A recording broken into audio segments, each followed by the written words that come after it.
व्यवसायर सबुठारु भल उपाय हेउछि माछ चाष।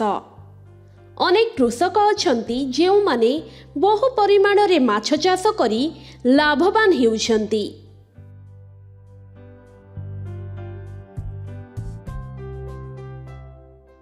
साधारणतः पोखरी एवं नदीकूल रे माछ चाष करा जाए, किंतु वर्तमान एथिरे परिवर्तन आसीछि। लोकमाने निज घरे मध्य माछ चाष करुछंती।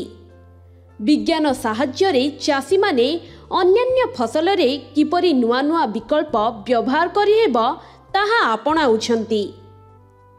वर्तमान विज्ञान साहाय्य रे कृषक माने जेकोनोसी स्थान रे माछ को अति सहज रे चाष करि पारुछंती। तेणु घरे घरे माछ चाष करी चाषी माने लक्ष लक्ष टंका रोजगार करुछंती। तेबे वर्तमान घरे घरे माछ चाष करिबा पई सरकार आपणको 60% सब्सिडी प्रदान करुछंती। आपण 60% सब्सिडी रे आहुरी भल भाबे माछ चाष करि पारिबे। तेबे आसंतु जानिबा केउ योजना अधीन रे आपण एहार लाभ उठाई पारिबे।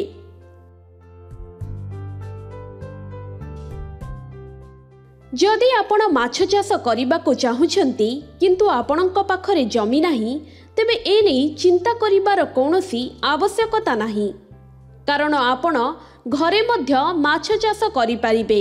भारत सरकारक योजना एथिरे आपणको सहाय्य करिबो।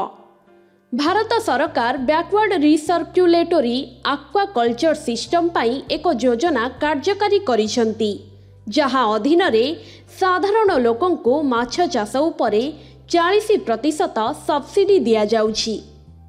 जेउ महिला माने अनुसूचित जाति एवं अनुसूचित जनजाति अधीन रे आसंती सेमानंको 60% सब्सिडी दिया जाउछि।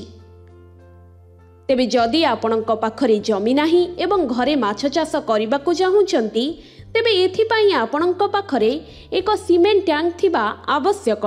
आपण एथिरे सहजरे माछ चाष करि पारिबे। प्राय 70 रु 80 किलोग्राम माछ एथिरे आराम रे रखा जाई पारिबो। छोट मत्स्यजीवी को सहायता जोगाइबा पई सरकार बैकवर्ड रिसर्क्युलेटरी एक्वाकल्चर सिस्टम माध्यम रे माछ चाषर एही योजना आरंभ करिसंती। जदि जणे कृषकर 2टी कोठरी थिबा एक घर थाए, तेबे से गोटिए कोठरी माछ चाष करी अन्य कोठरी रे निज परिवार सहित रही पारिबो। सीमेंट टैंक सहित कृषक माने प्लास्टिक टैंक रे मध्य माछ चाष करि पारिबे। एही प्लास्टिक टैंक रे मध्य सीमेंट टैंक भली माछ चाष होई पारिबो। गोटिए टैंक रो प्राय 2 लाख टंका रोजगार करि पारिबे चाषी। दर्शक बंधु, आशा करूछु आजिर ही भिडियोटी आपनको पसंद आसीथिबो। भिडियो को लाइक और शेयर करिबा पई जमा भी भूलिबेनी। एभली अधिक खबर जानिबा पई आम चैनल के न्यूज ओडिशा सह जोड़ी होइथांतु।